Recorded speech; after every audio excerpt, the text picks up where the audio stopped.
గా చూస్తే అనపర్తి అంశం అట్ట వివాదం ఇంకా తేలాల్సింది కేవలం 2 రోజులు ఉంది. ఈ 2 రోజుల్లోపు శివకృష్ణన్ రాజు గారు అవుతారా లేకపోతే నల్లమిల్లి గారు అవుతారా, భారతీయ జనతా పార్టీ తన జీవితంలో స్టాండ్ మార్చుకుంటుందా జాతీయ నాయకత్వం అనేది, లేకపోతే రాష్ట్ర నాయకత్వపు ఆలోచననే మారుస్తుంది అనేది చూడాల్సింది. ఇకపోతే ముస్లిం రిజర్వేషన్లు తొలగింపు అన్నటువంటి అంశం మీద అమిత్ షా స్టేట్మెంటు, ఈ వ్యవహారం వెంకటరెడ్డి గారు ఏమంటారు దీని మీద?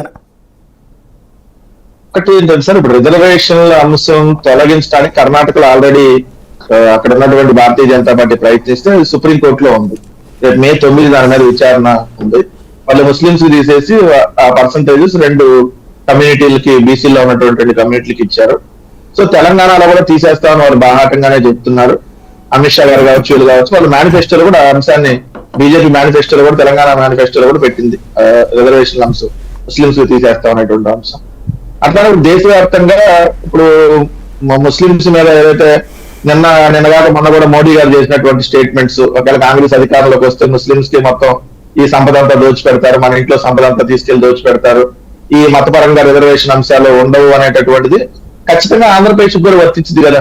దేశవ్యాప్తంగా భారతీయ జనతా పార్టీకి ఒక స్టాండు, తెలంగాణలో ఒక స్టాండ్, ఆంధ్రప్రదేశ్ లో ఒక స్టాండ్ ఉండడానికి లేదు కదా. ఎందుకంటే ఆ రోజు రిజర్వేషన్ లో ముస్లింస్ కి ఇచ్చింది ఉమ్మడి ఆంధ్రప్రదేశ్ లో, విడిపోయిన ఆంధ్రప్రదేశ్ లో కాదు. ఉమ్మడి ఆంధ్రప్రదేశ్ కి సంబంధించి రిజర్వేషన్లు వచ్చినాయి. దాంట్లో రాష్ట్రం విడిపోయిన ఆ రిజర్వేషన్ అంశం కంటిన్యూ అవుతూ వచ్చింది. అది 50% లోబడే ఉంది కాబట్టి దాన్ని తొలగించేటటువంటి అంశం లేదు. కాకపోతే ఇక్కడ మతపరమైన రిజర్వేషన్లు అన్నప్పుడు, అప్పుడు రాజశేఖర రెడ్డి గారు ఉన్నప్పుడు, నాకున్నటువంటి ఐడియా ప్రకారం రాజశేఖర రెడ్డి గారు ఉన్నప్పుడు కూడా న్యాయస్థానాల్లో అదే చెప్పారు సార్.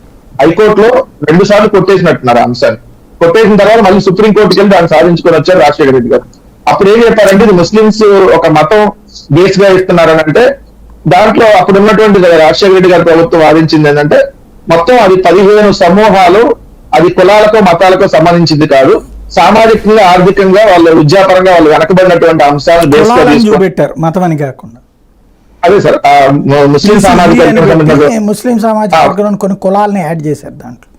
అదే 15 ముస్లింలో ఉన్నటువంటి 15 కులాలు ఏదైతే దాంట్లో అన్నింటిని యాడ్ చేసి బీసీఈ కింద పెట్టి 4% ఇస్తే అది 50% లోబడే ఉంటది కాబట్టి దాన్ని అప్పుడు దాన్ని చేశారు. అది కంటిన్యూ అవుతా వస్తుంది.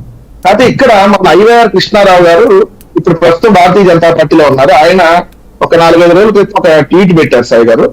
ఏమని పెట్టారంటే, ఐవైఆర్ కృష్ణారావు గారు, వైఎస్ రాజశేఖర రెడ్డి గారి సమయంలో ఇచ్చిన మతపరమైన రిజర్వేషన్లు అధికారంలోకి రాగానే తొలగిస్తామని బీజేపీ ఫర్ తెలంగాణ నొక్కి చెప్తుంది. ఈ రిజర్వేషన్ ఉమ్మడి ఆంధ్రప్రదేశ్ రాష్ట్రానికి మొత్తానికి వర్తిస్తాయి. తెలంగాణ విధానమే ఆంధ్రాకు కూడా వర్తించాలి. దీనికి భిన్నంగా ఆంధ్రప్రదేశ్ రాష్ట్రంలో ఉమ్మడి మేనిఫెస్టో కోట విడుదల చేసిందా అంటే అలాంటిది ఏమీ లేదు. అటువంటిప్పుడు ఈ విషయంలో అంత మొహమాట పడాల్సిన